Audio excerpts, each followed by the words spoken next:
Larissa Ordões. Hoje é mais um episódio do Melhor Conselho Delas, um cantinho especial para você, mulher 360, a mulher mãe, a mulher empreendedora, a mulher executiva, a mulher dona de casa. Aqui todos os dias temos um conteúdo para vocês especial, tá bom? Hoje tem uma presença maravilhosa, estou grata, muito feliz por ela estar aqui hoje. Camila Jamile. Olá, muito bom, Lari, estar aqui com você, muito bom estar com o pessoal que vai nos assistir. Eu sou Camila Gimenez, sou sócia do escritório de advocacia Opsi Bloom e sou fundadora também do coletivo Ser a CEO. Eu vou apresentar a Camila aqui, que é muita coisa. Gente, ela tem um currículo, assim, maravilhoso, né? Então, ela é advogada, como ela já falou. Ela é sócia, ela é head do Opsi Bloom, né, do escritório. Ela é uma sumidade em direito digital. Ela já escreveu mais de 15 publicações em livro, mais de 20 anos na área de direito digital, 5 vezes eleita a advogada mais admirada pelo ranking da análise de advocacia, 8 vezes apontada para os melhores professores da LEC, que é um dos melhores cursos que tem, né, voltado também para direito digital, compliance, e coordenadora de curso de pós-graduação, professora, e uma das idealizadoras de um projeto que a gente vai falar muito aqui, que eu tenho uma paixão por esse projeto, chamado Ser a CEO, que é um coletivo para a liderança feminina. Muito obrigada, Camila, por Eu estar que agradeço, aqui. Lara, é muito bom estar com você Também. sempre. Vamos lá, a primeira pergunta que eu quero te fazer. O porquê? Qual que é a sua trajetória? Como você chegou no direito digital? Né? Me conta um pouquinho da sua trajetória. Lara, eu podia contar muitas coisas incríveis aqui, mas eu vou dizer que eu cheguei no direito digital totalmente por acaso. As pessoas acham que foi programado, que foi uma intencionalidade de carreira. Fato é que esse assunto, né, direito e tecnologia, começa no final dos anos 2000. Pensa que internet comercial, como a gente conhece hoje, chega no Brasil no final dos anos 2000. E eu estava me formando ali, né, estava terminando a faculdade, eu me formei em 2003. E logo que eu me formei, obviamente, vim de uma família analógica, de uma faculdade analógica, a gente não tinha nenhuma formação a respeito disso. Logo que me formei, fui para o mercado. Minha preocupação lá era simplesmente não ser um peso financeiro para minha mãe naquele momento, né? Não tinha grandes projeções de carreira. E um dos primeiros escritórios que eu fui trabalhar como advogada júnior foi no escritório Opsi Bloom, que era para atender um cliente específico, de um segmento específico. Acabou não acontecendo com esse cliente. Eu pensei, bom, se eu estou aqui para atender esse cliente, muito provavelmente não estarei em breve se esse cliente não estiver mais conosco, né? Mas recebi o convite do fundador do escritório, do Renato Opsi Bloom, para trabalhar com o tema direito e tecnologia. Naquele momento, Lari, que era mais ou menos 2005, começaram a vir os primeiros precedentes do Tribunal Superior do Trabalho que falavam sobre controles de segurança da informação que as empresas precisavam implementar para garantir a continuidade do negócio. E, de outro lado, quais eram as questões relacionadas à privacidade dos trabalhadores. Então, o TST começou a decidir sobre isso, esse assunto veio super à tona, e aí eu comecei a estudar a segurança da informação, comecei a estudar temas que não eram temas comuns para quem tinha acabado de se formar em Direito. Até porque não existia isso na não faculdade, existia isso né? na faculdade, grade, é a nossa isso. grade de normal de Sequer faculdade. existia. As legislações estavam começando, eram muito incipientes ainda. E aí, nesse momento, eu me dei conta que, assim, poxa, isso daqui vai ser o futuro. Então, eu tô sentada no lugar certo. Eu sou recém-formada, eu tô começando minha carreira agora, mas eu tô entendendo que isso daqui é a próxima rodada do jogo do mercado regulatório, e não é só Brasil, é global. E aí, nesse momento, Laura, eu entendi que eu estava no lugar certo, na hora certa, e aí fui ler, aprender, estudar, perguntar. Perguntei muito. Trabalhei com muitos peritos forenses computacionais dos melhores do país. Tive acesso a muitos clientes legais, comecei a trabalhar em muitos casos que eram relevantes. E aí, sim, a carreira começou a ser construída e a carreira decolou, né? Porque percebi, muito jovem, um feeling ali que estava no lugar certo, na hora certa. E assim, você falou lá no futuro e hoje, qual que é a sua visão, né, sobre essa profissão nessa área hoje? Né? Você já tinha esse feeling lá atrás, né, vamos falar 20 anos atrás, e hoje, como é que você também percebe essa área, né? Primeira área do direito digital, e aí acho que é bom explicar um pouquinho, Lara, aqui para nossa audiência, o que é direito digital, né? Do que a gente está falando. A gente está falando, por exemplo, de situações de proteção de dados e privacidade no meio digital, a gente está falando de negócios que usam dados, que exploram dados comercialmente, a gente está falando de responsabilidade de plataformas digitais, a gente está falando de investigações de crimes cibernéticos, a gente está falando de ataques cibernéticos, então é tudo isso, né, que pode envolver o direito digital. Regulamentação sobre software, direitos autorais sobre conteúdo online, e aí, nesse cenário, dentro desse ecossistema, primeira mudança, né, do que a gente achava que ia ser o futuro e se materializou completamente como realidade, a gente como negócio saiu de um lugar em que eram poucos clientes que tinham um nicho muito específico, tinham um budget muito específico, né, então no começo do escritório a gente trabalhava muito, por exemplo, para as instituições financeiras em fraudes de internet banking, né, e hoje se tornou um assunto que todas as empresas e todos os negócios precisam para sobreviver, né? Você vai operar um e-commerce, precisa ter um termo de uso, precisa ter um aviso de privacidade. Se você vai fazer algum tipo de negócio no ambiente online, isso gera responsabilidades. Todas as empresas hoje precisam de sistemas para operar. Então, saiu de um assunto nichado para um público específico e se tornou um assunto essencial. Além disso, a regulamentação veio com força, né, Lara? E aí a gente tem legislação de todo tipo sobre esse assunto. Então, o Código Penal, por exemplo, sofreu várias alterações para falar sobre crimes digitais, né? Uma delas, inclusive, por conta de um caso que aconteceu com uma atriz famosa da Globo, acho que todo mundo lembra da Carolina Dickmann, que fotos íntimas dela vazaram. Isso gerou uma alteração no Código Penal, por exemplo, para criminalizar o crime de invasão de dispositivo informático, né?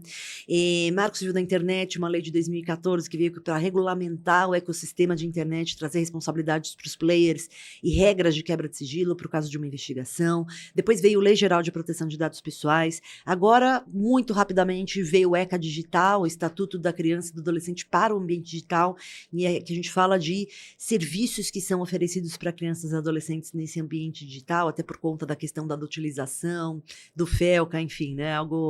Foi um assunto que viralizou no Brasil.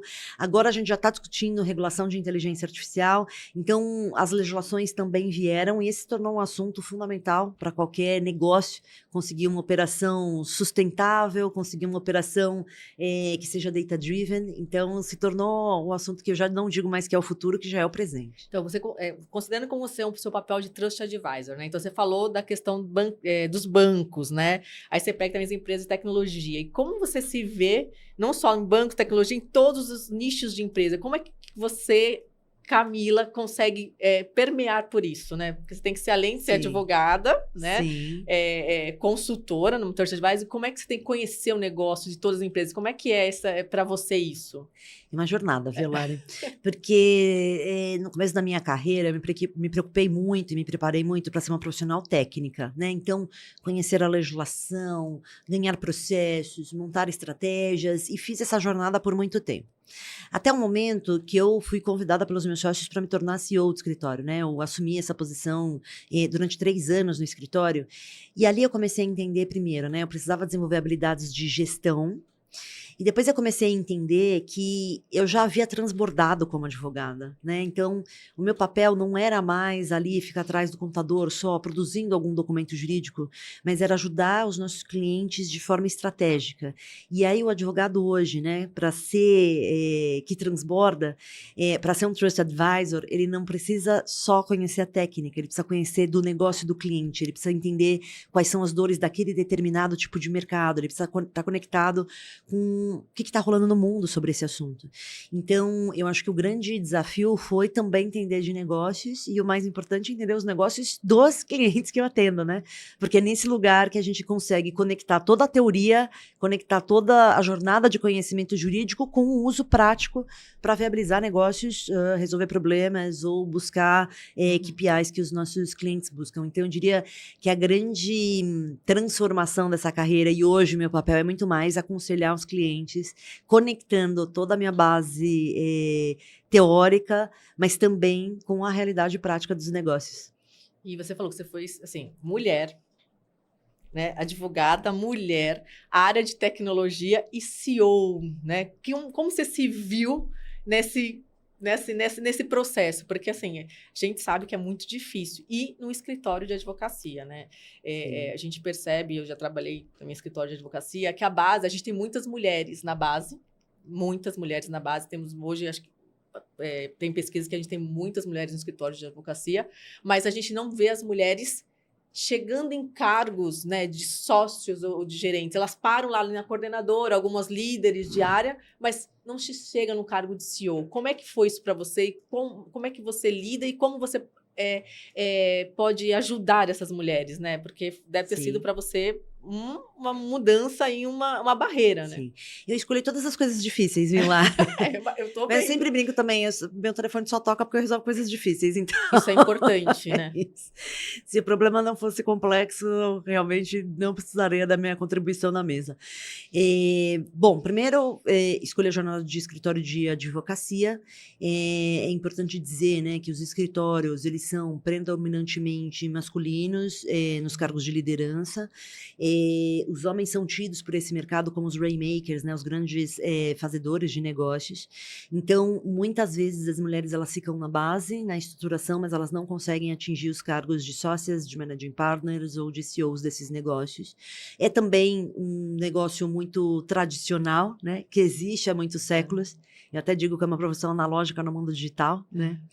Então, a jornada dos escritórios de advocacia é essa. Existe uma outra jornada que eu acho que é importante dizer, que é também uma questão do nível de maturidade de governança dos escritórios de advocacia, né? A gente veio de um modelo em que governança eram só para os nossos clientes, grandes empresas, listadas em bolsa, e para essas empresas que estão inseridas nesse contexto de mercado, ter um nível de maturidade sobre governança a respeito de questões de diversidade é absolutamente do jogo, né? Já tem ESG dentro das companhias, tem regulamentação, tem que cumprir regra de CVM, se é listada em determinadas bolsas de determinados países, tem que publicar informações sobre salários de homens e mulheres, se a remuneração... Tem uma porcentagem de mulheres em conselhos hoje. Isso, se a remuneração é compatível, se há um gap de remuneração, você tem que prestar, legalmente, você tem que prestar informações a respeito de diversidade, né? E os escritórios de advocacia, obviamente, não estão nesse contexto. O que a gente vê no Brasil é um amadurecimento da governança dos escritórios, né, que estão se estruturando e entendendo que para operar nesses novos mares, né, de ESG, é importante, sim, essa estruturação. E também entendendo que diversidade não é favor e não é só ESG, né, Lari? A gente está falando no final do dia também de resultado financeiro, né? Vários estudos demonstram que empresas que operam com maior diversidade têm resultados financeiros melhores, têm melhor reputação no mercado, têm mais confiança do cliente, então é um pouco sobre isso também. É número, e assim, não são números. Números, constatação, fato, não é mera convicção pessoal, né? É fato. De outro lado, eu também escolhi a jornada no escritório de advocacia que trabalhava com tecnologia, né? E não preciso te contar que o meio de tecnologia, ele é um meio eminentemente masculino, né? Por muito tempo da minha carreira, eu lidava com diretores de tecnologia, gerentes de tecnologia, Chief Information Security Officers, profissionais, todos homens nesse mundo de tecnologia. Por muitas vezes tive a dificuldade de mostrar que sim, eu entendia, eu sabia o que estava falando, né? Algumas vezes era assim, talvez ela não saiba, talvez ela não entenda. E nesses momentos eu me apropriei disso no sentido, bom, eu sei, mas me explica aqui melhor, porque quanto mais você me explicar, talvez mais eu possa saber, mais eu possa contribuir. Então, também não me intimidei frente a isso. E aí, dentro desses dois cenários, né, Lara, trabalhando com muitos homens na jornada, o que vem mudando bastante, né, no universo de tecnologia e também nos escritórios de advocacia. Quando eu fui convidada para me tornar CEO do escritório, falei, legal, né? Que incrível, o maior desafio da minha carreira. Mas como que eu vou fazer isso daqui? Agora? E agora, né? Porque você é advogada, processo, cliente, e aí e a governança, e como é que eu vou fazer agora, né? É isso, o que eu vou fazer agora? E os olhos em você, obviamente, exatamente, por ser mulher e ser a CEO no escritório grande, né? Exatamente. Um escritório relevante no mercado, né? O mercado estava olhando para isso. E aí eu me senti muito sozinha, Lari, muito sozinha. no sentido de escritórios de advocacia não conversam entre si, né? Não. Falar com seus concorrentes é quase uma coisa ilegal. Um absurdo, né? Totalmente diferente do mercado, né? Nas empresas, todo mundo tem benchmark, tem as associações, tem os departamentos jurídicos que se falam, que se trocam experiências, que trocam melhores práticas. Nos escritórios de advocacia, então, primeiro, assim, era um ecossistema muito hostil em que as pessoas não podiam se falar e não podiam trocar experiências. E, segundo, eu também falava, onde estão as outras mulheres CEOs, managing partners de escritórios? Porque é com elas que eu quero falar, né? É com elas que eu quero entender quais foram os caminhos, quais foram os fornecedores, quais foram as estratégias. E veja, eu não estou falando aqui de segredo de negócio, né? Estou falando de gestão. De gestão. E aí, nessa jornada de me sentir muito, muito solitária, trabalhava com um consultor no escritório, ele é um executivo que só presta consultoria especializada para escritórios de advocacia, gestão de escritórios de advocacia.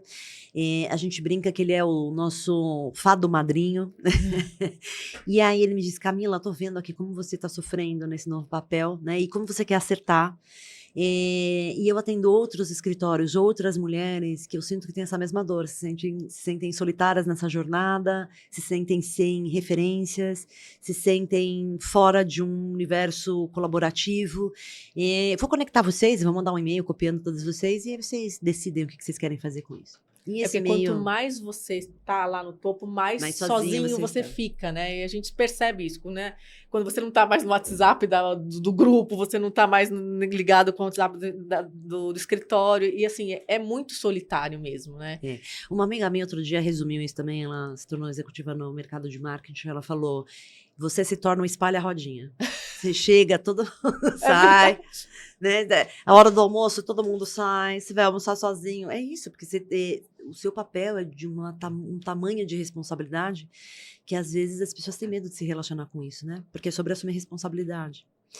Tomar as decisões difíceis, né? Direcionar para onde vai a estratégia. Somado, Larica, um outro desafio que é o mercado jurídico em absoluta disrupção, né? As coisas estão sendo absolutamente transformadas. Hoje, entregas que eu fazia 10 anos atrás, um parecer de 40 páginas, uma legal opinion, com muitos termos rebuscados. Hoje, o cliente quer que eu mande um PPT com 3 slides e que eu resumo em 3 linhas em bullet points, né? Qual que é a nossa recomendação. É uma transformação completa, né, do jogo. E aí, esse consultor mandou este e-mail, conectou essas mulheres.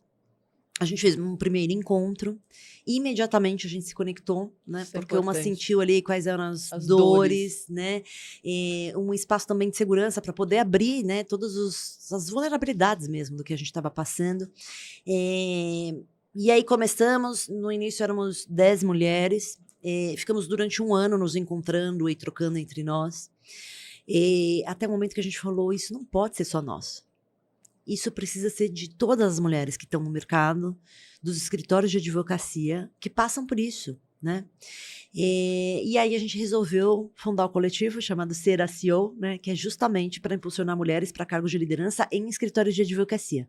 Para ajudar essas mulheres a se tornarem sócias, managing partners, fundadoras dos seus próprios negócios, gestoras desses negócios.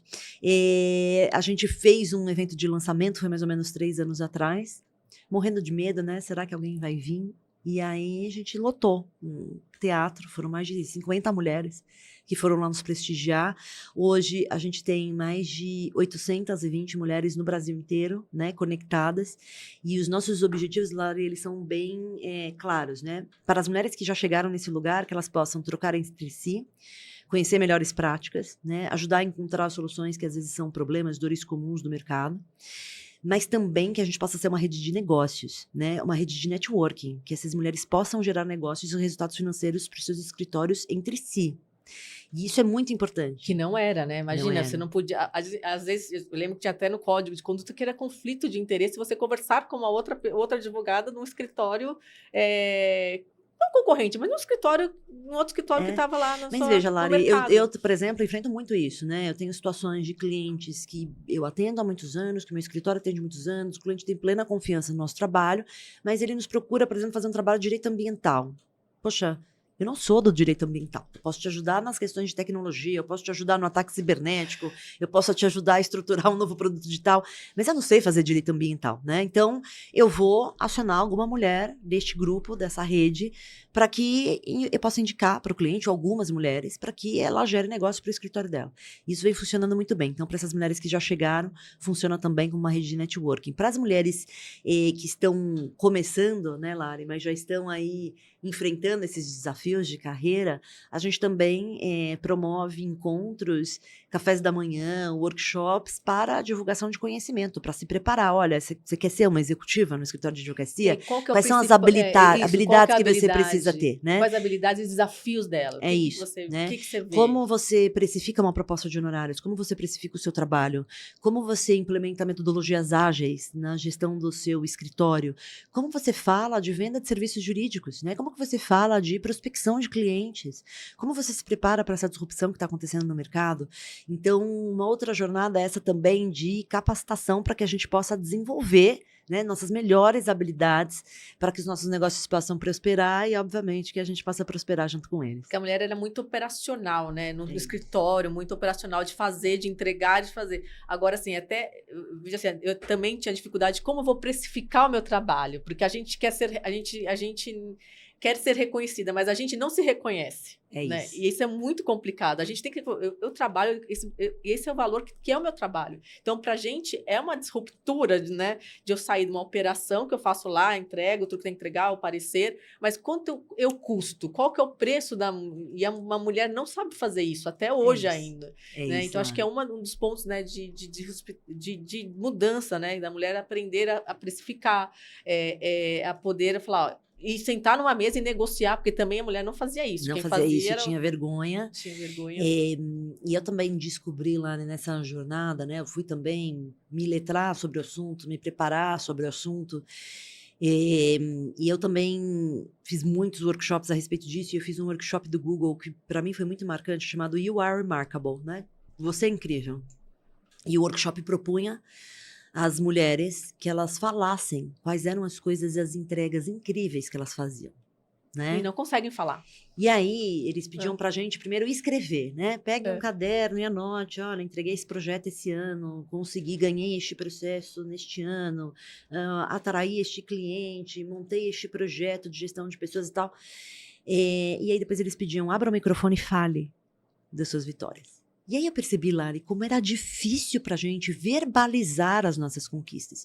Então eu percebi que a gente ficava num lugar de assim, não, eu sou uma profissional incrível, eu entrego muito, mas eu vou esperar que alguém um dia perceba isso e me dê o espaço que eu mereço. E aí eu preciso dizer pra vocês que estão nos ouvindo aqui, isso não vai acontecer. Não espere que alguém vá te valorizar e te dar o seu espaço. Você precisa ocupar esse espaço. E aí eu entendi, Lari, que a gente precisava verbalizar sobre as nossas conquistas. E esse workshop do Google, ele falava muito sobre exerça o seu músculo da autopromoção. E isso é uma questão social muito importante, porque socialmente, culturalmente, existem pesquisas também que mostram isso. Homens que falam sobre as suas vitórias, sobre as suas conquistas, são lidos pela sociedade como homens bem-sucedidos, como homens admiráveis. As mulheres que fazem isso são lidas pela sociedade como tá se achando, tá muito metida, né? Tá fora da caixinha. E aí tá cuidando dos seus filhos, ou ela não tá fazendo o que tem que fazer o resto. Qual pratinho que tá caindo para ela conseguir fazer isso. E aí eu descobri que a gente precisava verbalizar, vocalizar, primeiro para nós mesmas. Nossa, eu fiz, eu consegui, eu entreguei. Este resultado aqui, fui eu que entreguei. E, Lara, a gente percebe como é cultural, né? Quando fala assim, Lara, que bonita que você tá hoje. A chance de você falar, realmente, hoje eu tô bonita mesmo, é muito pequena. Provavelmente você vai falar, eu comprei na promoção esse terninho aqui, na lojinha. Não, tipo, é isso, tô maravilhosa mesmo, sou maravilhosa mesmo. Então, verbalizar sobre isso é importante. E eu comecei a perceber como também o meu posicionamento no mercado e como a minha evolução na carreira veio a partir do momento que eu comecei a falar sobre isso. Quando eu comecei a falar para os meus pares no escritório. Fui eu que entreguei, fui eu que a realizei. Óbvio que tem um time trabalhando junto, óbvio que é um trabalho colaborativo, mas quando você não verbaliza, as pessoas não conseguem dimensionar qual é o valor que você está agregando. E depois eu entendi que eu precisava falar isso para os meus clientes, né? este projeto, este produto, este trabalho, este case que você está vendo no mercado, eu trabalhei neste projeto, eu contribuí desta forma, eu ajudei a solucionar o problema dessa forma, eu contribuí no ROI da empresa dessa forma. Então, depois que eu comecei a verbalizar, Lari, eu percebi que a minha carreira mudou e eu acho que aqui a grande colocação para as mulheres que nos ouvem falem a respeito de suas conquistas. Primeiro você precisa se reconhecer, né? Para depois conseguir ocupar esses espaços. Você sabe o que você falando, eu me lembro de um diretor de RH falando para mim assim, que eu também falo, eu faço isso, eu faço aquilo, mas ninguém me reconhece. Poxa, eu teria aumento de salário. E por que você não vai e pede? Mas eu vou pedir aumento de salário? Né? Você tá me trazendo tudo que você fez. E não tá mais no contexto, no seu rol, tudo que você tá fazendo. Você tem que ir lá e falar e pedir. E eu fiquei tão mal, falei, gente, mas eu quero ser reconhecida. Constrangida, né? Constrangida. Falei, gente, eu vou lá pedir aumento de salário. Se você não for o homem, vai lá e pede. E aí, o seu diretor, ou a pessoa que está acima de você, vai pensar, vai lembrar de quem? Daquela pessoa que foi lá e pediu, não vai lembrar de você. É isso. E aí eu falei, puxa, pior que tem razão mesmo, né? E aí, a partir dali, eu falei, eu vou mostrar, como você falou, vou mostrar as conquistas, eu vou pedir mesmo, eu vou mostrar com dados o que eu faço, né? Dizendo, olha, eu tenho um aumento de salário, eu vou crescer, eu cresci isso, eu cresci nisso, eu aumentei isso na área, e aí a coisa muda, né? Você tem aquela mudança de mindset, fala, putz, eu faço, e aí aquilo você consegue verbalizar. É isso. Então você tem que ver dentro de você para conseguir depois verbalizar. Foi muito difícil. Se você não consegue enxergar dentro de você, Lari, qual que é seu valor, como que você espera que o outro vai te reconhecer e te dar o espaço que você, na sua cabeça, acha que você merece? E é muito difícil. E acho que assim, nesse coletivo que você traz, que eu falo que é muito incrível, e assim, a sororidade, né? As mulheres falando com mulheres, e é um marco, né? Eu tava conversando com a minha filha de 11 anos, né? E ela falou, mãe, a cabeça dela, você sabe que as princesas não têm amigas? Eu falei, ai, filha, jura? Não, a Cinderela é amigas mulheres, ela tem nem meninas, né? Ela fala com gato, a outra tem os objetos. Nossa, eu não quero ser princesa, então. Eu também não. Aí ela falou, jura, filha? Mãe, pensa bem, ó. A Bela fala com os objetos lá, com a xícara, não sei o quê. A Cinderela fala com o rato. A Rapunzel fala com o camundongo que tem lá, com o camundongo lá. Eu falei, mas por que será isso? Aí ela falou, até eu falei isso na escola, porque as mulheres não têm que ser amigas. Eu falei, não, filha, não é verdade isso. Então, assim, é muito histórico, né? A gente vê quanto é histórico isso. E um processo difícil, que é uma herança cultural difícil de romper. Difícil de romper. Eu falei, não, filha, eu tenho amigas muito importantes para mim, que estão junto nas minhas alegrias e na tristeza. E também nas conquistas, né? E assim, essa parte que você fala do coletivo é muito importante, da sororidade, né? De como vocês se comunicam e como vocês, uma luta pela outra. Eu acho isso fantástico. E cada vez mais temos que ter isso, né? É isso. E, Lari, ter a percepção, eu acho que muitas vezes a gente não tem a percepção, a gente não tem a leitura dos espaços que a gente poderia ocupar. Né? Muitas vezes a gente acha que o nosso trabalho é só ficar atrás do computador escrevendo documentos e respondendo e-mails. Sim, isso é uma jornada do trabalho, obviamente. Se você não entregar tecnicamente, mas tecnicamente é a régua, é o primeiro first step de carreira, né? Mas depois disso, a gente precisa ter essa percepção de mercado, quais são os lugares que a gente vai ocupar, e às vezes, Lara, em situações muito, muito, muito simples, né? Um dia eu vi uma executiva falando, saiba qual é a cadeira que você vai sentar numa mesa de reunião. E aí eu comecei a prestar atenção que quando tinha uma sala de reunião muito grande e cadeiras, né, atrás e cadeiras à mesa, as mulheres iam lá e sentavam na cadeira do cantinho. Você espera ser reconhecida? Como você quer que as pessoas te leiam como uma autoridade no assunto se você senta na cadeira do cantinho?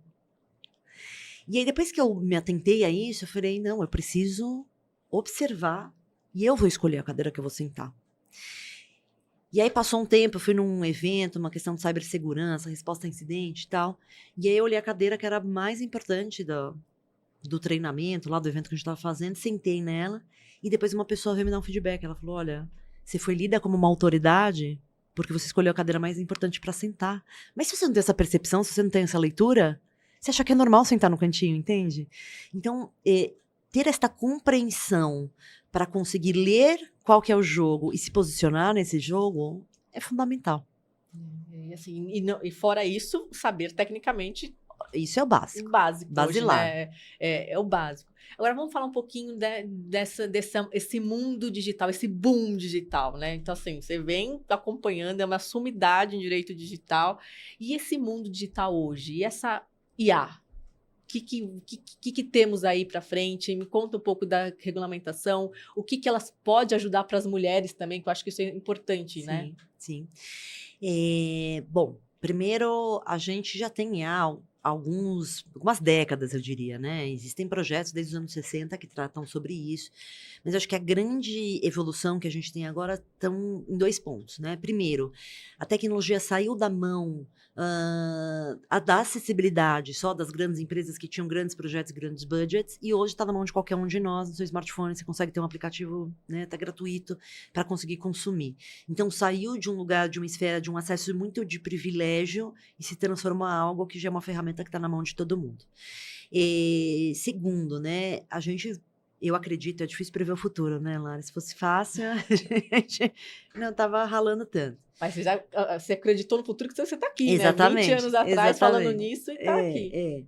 O segundo ponto, eu acho que a gente vai ter uma disrupção completa no mercado, no mundo como a gente vive hoje, né?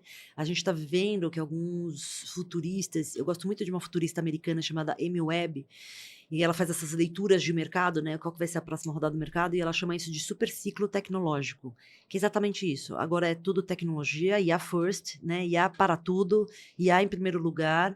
Então eu acho que a gente tem uma grande transformação acontecendo, e o que eu quero dizer é, não se intimide. Use, aprende a usar, se capacite. E eu acho que a primeira forma da gente aprender a usar usa todo dia. Usa uma ferramenta. Instala no seu celular o Claude, o ChatGPT, o Gemini, o que faz imagem, o que tira foto. Mas usa, né? Primeiro usa para você entender qual que é o racional disso.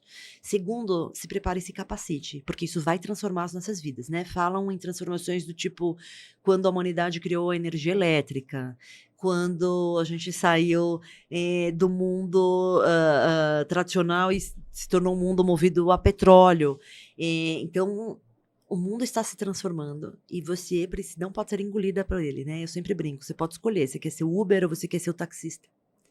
E agora você precisa ter a percepção que você precisa estar no lugar do Uber, é isso. E acho que nem Uber daqui a pouco você não vai precisar nem de motorista para dirigir, Teremos né? carros autônomos, já temos, Já né? temos, No né? mundo, cada vez eles serão mais acessíveis. É muito provável, né? Em robótica, a gente está conseguindo construir cada vez mais robôs humanoides e cada vez mais para assumir um papel de cuidado dentro das nossas casas, né? Então, para cuidar do seu pai idoso, da sua mãe idosa, para cuidar das suas plantas, para lavar a louça, talvez logo mais para fazer comida para os seus filhos, Lara. Então, é uma disrupção que vai causar muitos impactos, não só no nosso ambiente de trabalho, mas também na nossa vida como sociedade. Então, eu diria que, primeiro, se capacite e se prepare, né? Aqui pensando nas mulheres.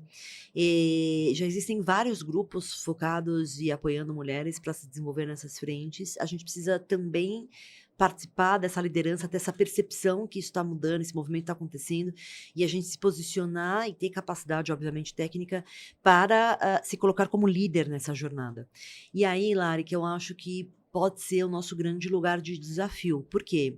As ferramentas hoje, né, no mundo de tecnologia, elas são, na sua grande maioria, desenvolvidas por homens brancos heterossexuais. São pouquíssimas, vários estudos no mundo mostram que são pouquíssimas as mulheres que estão focadas no desenvolvimento de novas tecnologias. E se a gente não tiver mulher nos desenvolvimentos, obviamente a gente não terá diversidade nos resultados, né?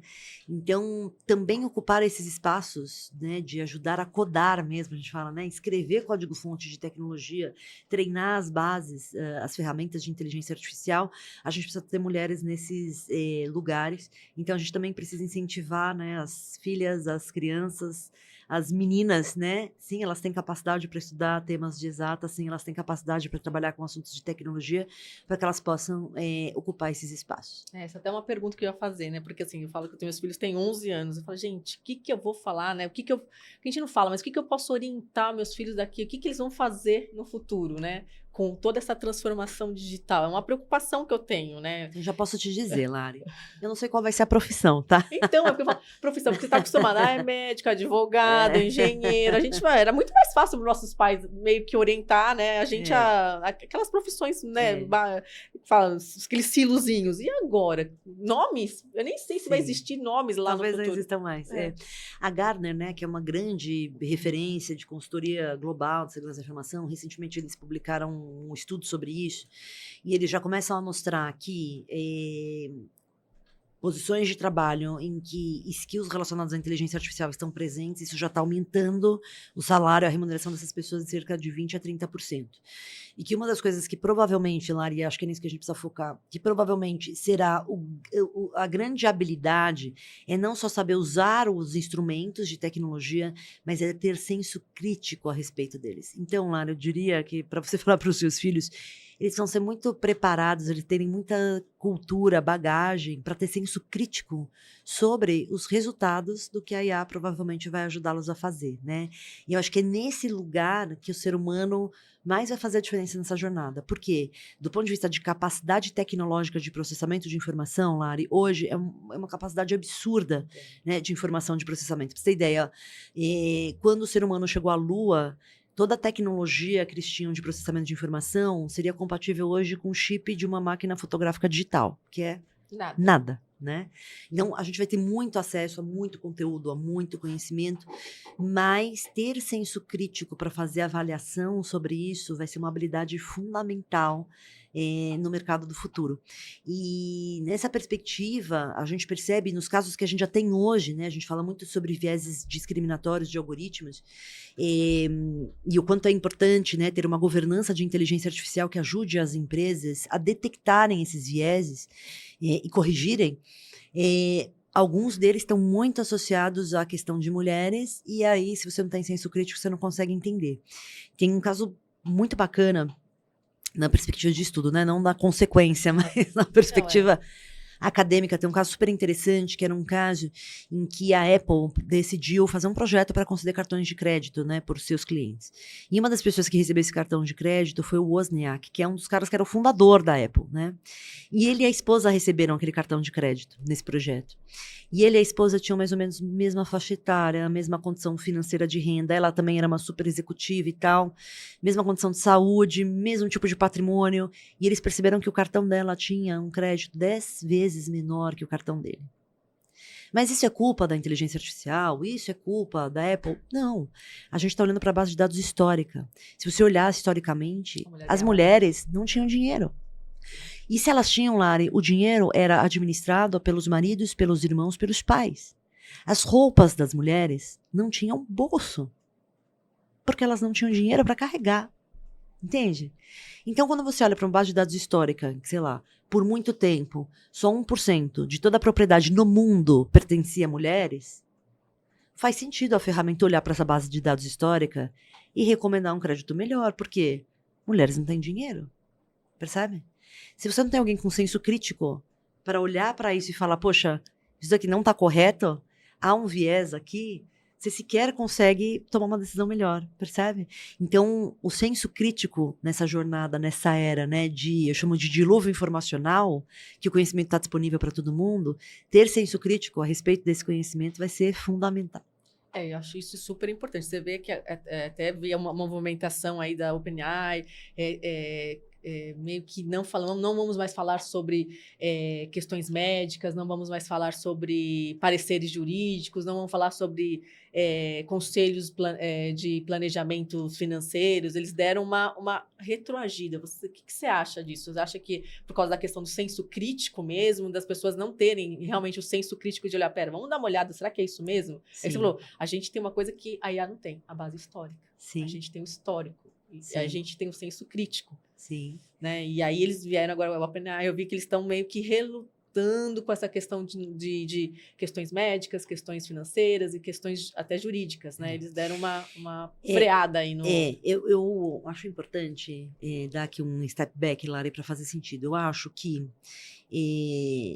nós queremos uma sociedade da informação. Sim. A gente quer isso como sociedade. E aí que eu posso dar um exemplo muito simples.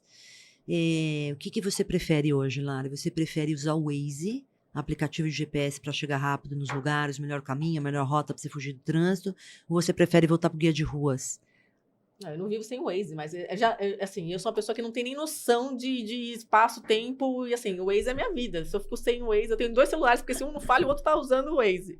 É isso. E para quem não viveu ou não tem idade para saber o que é guia de ruas e está assistindo esse podcast, pode ir lá no ChatGPT procurar o que era o guia de ruas para descobrir o que era. Mas é isso, a gente quer uma sociedade da informação e a gente quer uma sociedade de informação que floresça em determinados limites éticos e legais. Isso é importante. A questão é que não dá para a gente ter regulamentação antes da inovação tecnológica vir. Você imagine se a cada inovação tecnológica a gente tivesse que regulamentar ela completamente primeiro. A inovação não vai acontecer.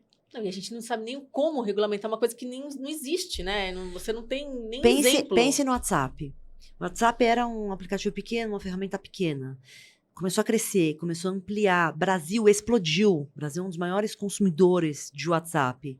Foi comprado pelo Meta, virou uma big tech. E aí o que começou a acontecer? Tráfico de drogas, prostituição infantil, por meio do WhatsApp. Quando essa tecnologia foi criada e foi colocada no mercado, aplicativo de troca de mensagem instantânea, tinha como a gente prever as coisas que iam acontecer? Não tinha. Então, eu acredito muito, Lari, que a inovação tem que vir mesmo. Primeiro, a gente vai se pautar em alguns pilares basilares, como transparência, como ética, e a gente vai ter que testar para descobrir quais são os problemas, para depois começar a regulamentar. E eu acredito muito no modelo regulatório chamado sandbox regulatório, né? Sandbox, para quem não conhece esse universo jurídico, é aquela caixinha de areia do gato, né? Que o gato vai lá e faz o cocôzinho dele. Significa dizer que você testa num ambiente regulatório mais livre, mas num mercado pequeno, até você entender quais são os problemas, né? O Banco Central vem fazendo muito isso. Quais são os problemas? Onde a roda vai pegar? Para aí a gente começar a propor legislações que façam sentido. E eu sei que isso dá uma certa angústia, né? Porque as pessoas esperam que a gente tenha leis e soluções jurídicas para tudo antes dos problemas acontecerem. Mas, infelizmente, para a gente inovar, a gente vai ter que deixar alguns problemas acontecerem para depois descobrir como corrigi-los, como consertá-los, né? Quando se fala da OpenAI, foram alguns casos pelo mundo em que jovens começaram a usar a ferramenta como suas psicólogas, terapeutas, psicanalistas. E, obviamente, a ferramenta não está projetada para isso, né? E a gente teve casos de suicídio no mundo por conta disso, porque se eu fosse um atendimento de um ser humano, de um profissional capacitado, teria detectado ali que aquela jovem, aquele adolescente tem um problema e poderia conduzir de outra forma. Mas, infelizmente, né, como que a gente ia descobrir que os jovens iam usar isso para fazer psicanálise? Talvez algumas coisas sejam imprevisíveis, Lari. E aí vai ser do jogo a gente andar um pouquinho, avançar um pouquinho, regredir um pouquinho e entendendo que regulamentação pode fazer sentido. É um mundo sem volta, né? Eu acho que tá aí, tá para ser usado, eu acho que ela... E assim, e pelo que eu percebo, ela vai dar tempo para a gente, que é o mais importante para a gente. O que é mais importante para a nossa vida? É o tempo, né? É isso. E eu vejo isso aí como uma questão de favorecer tempo, né? Eu não sei qual que tipo de IA você usa, qual que você poderia indicar para as mulheres, né? Eu falo que eu tenho uma de roupa, que eu ponho lá, tiro foto e ela me ajuda a escolher as Lara roupas. do céu, me dá a dica dessa da roupa que eu não Que sei. assim, que aí você monta os seus looks porque te ajuda, né? Que eu falo, ela é uma ferramenta, para mim é uma ferramenta muito de uso, de apoio nesse momento, né? E eu não sei qual ferramenta que você usa para as mulheres, o que você acha de IA, para planejamento, o que você está usando aí, né? Que você... Existem aquelas que são públicas mais abrangentes e existem aquelas que são mais específicas, né? Eu uso muito ChatGPT para as coisas básicas da vida, do tipo, vou comprar uma cadeira para minha casa, quero saber se a cadeira dessa loja é igual a cadeira daquela loja. Alguns estudos já mostram, né, que os novos consumidores, eles já não pesquisam mais no Google, eles pesquisam nas ferramentas de IA, então até para as empresas se preocuparem com as suas reputações, do que essas ferramentas estão dando como resultado, né? Isso é importante. E onde também investir o seu marketing, né? Sim, sim. Esses dias eu atendi um cliente, né? Eu sempre pergunto quando o cliente entra em contato com a gente lá no escritório, da onde você nos conhece? Ele me disse, eu procurei vocês no ChatGPT. Eu falei, é isso, tá acontecendo, né? Então, eu uso muito ChatGPT, eu uso muito Gemini, que é uma ferramenta do Google. Eu uso bastante, e acho que você consegue dar mais contexto. Então, assim, ter documentos jurídicos, subir decisões de autoridade, sei lá, de proteção de dados pessoais pelo mundo. Então, quando você parametriza ela começa a trabalhar em cima de parâmetros mais específicos. Agora, para o mercado jurídico também, a gente tem um universo aí de Lawtechs e Legaltechs, né, que estão se propondo a prover ferramentas específicas, especializadas para o universo jurídico, e aí é outro jogo. Venho testando várias delas para descobrir quais vão me ajudar mais. Então, nossa, mas é uma discussão que a gente vai ter muito, né? De Sim. teste, de criticidade, de processo. É um processo, assim, sem volta. Eu falo isso muito lá em casa, eu vejo meus filhos, mãe, todos têm instalado o ChatGPT e usa, e aí eu falo, lê, olha a fonte, porque isso é novo. Você tem que ter tem que ter um critério para analisar, para olhar, para ver se está correto, se a fonte está correta, porque você falou, a gente tem um histórico, a gente não tem a bagagem, a gente tem, eles ainda não, aí ainda não tem isso. Então, acho que você falou, vai ser uma profissão futuro, o critério, a pessoa que souber ler, a pessoa que tiver ética, toda essa parte de regulamentação vai ser super importante. E eu acho que para a jornada das mulheres que estão nas posições como a gente capacite-se. Use a seu favor. E provavelmente o seu negócio, os seus clientes, a empresa que você trabalha vai exigir essas novas habilidades de você. Então, esteja aberta para absorver novos conhecimentos. É aquele long life learning, né? A vida toda aprendendo, é sobre isso. É sobre isso. E agora, a minha pergunta final, que eu acho que é a mais importante de todas aqui, que todas as mulheres pedem, qual que é o seu melhor conselho delas para elas? Aí, se você quiser olhar para... Lara, então, eu queria muito essa pergunta. Porque é muito boa essa pergunta. Eu posso contar uma história para chegar no meu conselho? Pode até olhar para elas diretamente, nos olhos delas. Tá bom.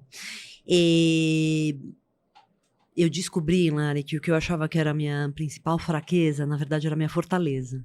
E eu acho que é importante a gente conseguir descobrir quais são as nossas fraquezas e se elas são realmente fraquezas, se elas não são fortalezas. Eu só me dei conta disso, Lari, quando eu li um artigo da Business Harvard Review que falava sobre mulheres em conselhos de empresa.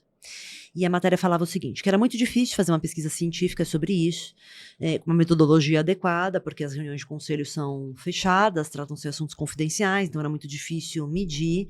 Mas eles começaram a entrevistar conselheiros e conselheiras, pessoas que estavam nos boards das empresas, e a pergunta, né, que eles faziam era o que você achava da performance das mulheres nesses lugares. E aí vários deles falavam, elas estão muito, muito preparadas para sentarem nessas cadeiras, porque foi tão difícil para elas chegarem nessas cadeiras, porque elas não estavam lá na relação da amizade, da broderagem, né? Elas não estavam dentro do lugar de conforto delas. Então era muito difícil elas estarem lá. Então, para elas estarem lá, elas se preparavam muito. E elas tinham a tranquilidade de fazer as perguntas difíceis. Porque elas tinham lido todos os relatórios, elas tinham estudado tudo sobre aquele assunto. E aquelas perguntas, né, que todo mundo tinha medo de fazer, ou que preferia não fazer para fingir que sabia mais do que sabia e tal, elas tinham coragem de fazer. E o quanto isso ajudava as empresas a tomarem melhores decisões. Que os rumos dos negócios tinham melhores caminhos, porque as mulheres estavam na mesa com coragem para fazer as perguntas difíceis, porque elas estavam muito preparadas para isso. E aí, Lara, eu fiz um retrospecto da minha carreira e eu entendi que por muito tempo eu estudei muito e me preparei muito, porque eu me sentia mais fraca frente aos homens que estavam comigo sentados naquelas cadeiras. Então eu pensava, bom, vou fazer uma reunião. Já que eu sou mais fraca aqui dessa mesa, já que eu sou mais fraca dessa reunião, já que eu sou mais fraca desse squad de trabalho, então eu vou estudar muito, eu vou ler todas as páginas do processo, eu vou ler todos os documentos, eu vou estudar todo o posicionamento do tribunal sobre esse assunto. E eu achava que isso era fraqueza. E aí depois, Lara, que eu li isso, eu falei, cara, isso não era minha fraqueza, isso era minha fortaleza. Porque eu estava muito preparada para estar naqueles lugares que eu estava ocupando. E que os clientes queriam que eu estivesse na mesa, porque eu estava muito preparada para dar a melhor recomendação, ainda que eu tivesse que fazer as perguntas difíceis. Então, acho que o meu principal conselho é não encare como fraqueza, encare como sua fortaleza. Isso vai te deixar num outro patamar de entendimento de qual que é seu posicionamento na sua carreira. Ai, Camila, obrigada. Que conselho maravilhoso. Que bom. Agradeço muito a sua presença. Olha, se inscrevam no canal. Tem também um Instagram. Vou deixar o contato dela para também entrar em contato, dê sugestões, tragam críticas, também o que vocês querem ouvir nesse canal e nesse cantinho que é só para vocês, tá bom? Muito obrigada, até a próxima.